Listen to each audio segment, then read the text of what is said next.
እንግዲህ ቤተሰቦች አሁንም የደቡብ ወሎ ፌስቲቫል በውቢቷ ደሴ ከተማ ላይ እየተካሄደ ነው ያለው። እንግዲህ ባህላዊ መገልገያዎችን ለእናንተ እያስተዋወቅን ያለ ነው። ስለዚህ እንቀጥላለን። ሰላም ነው? ሰላም ነው። ከማን ጋር ነኝ? የት ነኝ?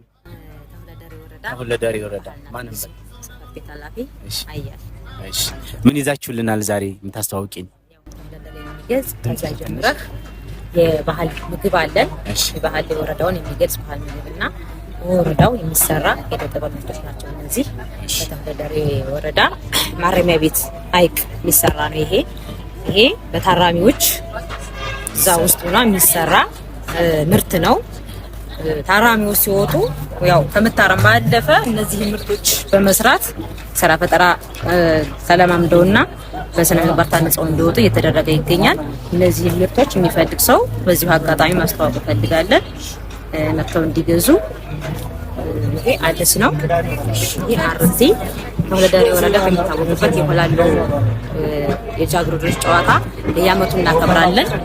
እነዚህ እዛ ክዋኔ ላይ በአብዛኛው ለልጃገረዶች ይዘዋቸው የሚከወኑባቸው ትንሽ ሎሚ ወንዱ የሚያቀብለው ሴቷ ደግሞ አርቲና ይሄን አዲሱን ይዘው ነው ክዋኔው የሚከወነው እና እነዚህ የተሁለደሬ ወረዳ ባህልና ቱሪዝም ጽሕፈት ቤት በዋናነት የሚከወኑባቸው መገለጫዎቹ ናቸው። በጣም ደስ ይላል። ባህል ላንቺ ምንድን ነው? ባህል መታወቂያችን ነው። ባህል ሀብት ነው።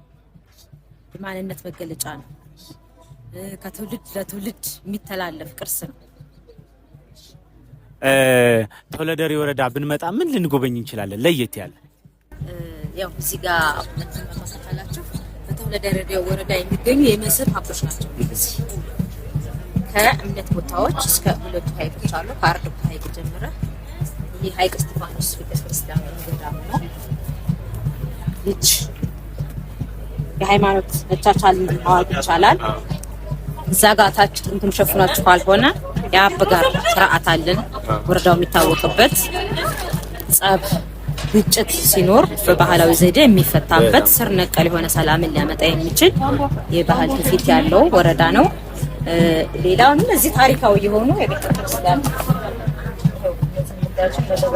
በ805 ዓመት የተመሰረቱ ሌንሳ ማርያም፣ እነዚህ የአመኑ መስጂድ 19ኛው ክፍለ ዘመን የተመሰረተው በጣም ደስ ይላልሽ።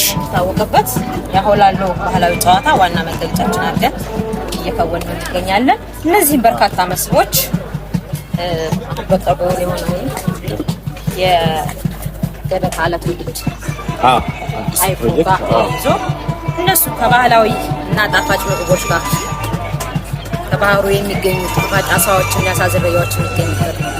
እነዚህም ሁሉ መጎብኘት ይችላሉ ተሁለደሬ ቢመጡ። በጣም ደስ ይላል። በጣም እናመሰግናለን።